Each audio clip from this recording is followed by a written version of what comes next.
ইনকিলাব মঞ্চের আহ্বায়ক শরীফ ওসমান হাদির উপরে হামলাকারী দুজন সীমান্ত পার হয়ে ভারতে চলে গেছে বলেই ধারণা করা হচ্ছে সংশ্লিষ্ট সূত্র থেকে। মামলা তদন্তকারী সংস্থা ঢাকা মহানগর গোয়েন্দা পুলিশের একজন কর্মকর্তা জানিয়েছে, হামলাকারী দুজন ময়মনসিংহ সীমান্ত দিয়ে ভারতে চলে গেছে বলে এখন পর্যন্ত প্রাপ্ত তথ্যের নিশ্চিত হওয়া গেছে। সীমান্ত দিয়ে পার হওয়ার সময় তারা তাদের যারা তাদের সহযোগিতা করেছে সেই প্রক্রিয়ায় কারা যুক্ত ছিলেন সেই তালিকা পুরোপুরি নিশ্চিত হতে পারেননি তদন্তকারীরা। এই নিয়ে গ্রেপ্তারকৃতদের জিজ্ঞাসাবাদ চলছে।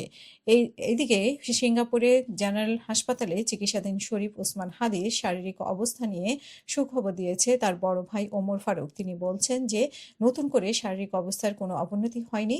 হাদিকে গুলি করার ঘটনার প্রথম সন্দেহভাজন ফয়সাল করিমের ঘনিষ্ঠ সহযোগী মোহাম্মদ কবিরকে জিজ্ঞাসাবাদের জন্য ৭ দিনের রিমান্ড মঞ্জুর করেছে আদালত। ম্যাজিস্ট্রেট হাবিবুজ্জামান গতকাল মঙ্গলবার এই আদেশ দেন। সংশ্লিষ্ট একজন কর্মকর্তা বলেছেন যে সন্দেহভাজন হামলাকারী দুজন ফয়সাল ও আলমগীর ঘটনার পরের দিন ময়মনসিংহের হালুয়াঘাট উপজেলায় ভুটিয়াপাড়া সীমান্ত দিয়ে মোটরসাইকেল যোগে পালিয়ে যায়।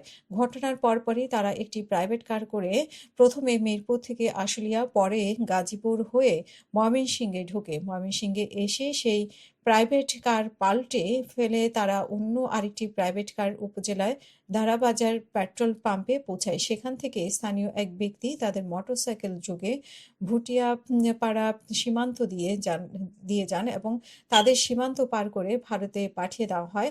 পরে আরেকজন তাদের রিসিভ করে নিয়ে যায়। তবে মোটরসাইকেল চালক কে ছিলেন তা এখনো শনাক্ত করতে পারেনি পুলিশ। ইতিমধ্যেই সেই সীমান্ত এলাকায় অবস্থান করা মানব পাচারকারী চক্রের ২ সদস্য শিবিরন দিও ও সঞ্জয় লিপিকে জিজ্ঞাসাবাদ করেছে গোয়েন্দারা।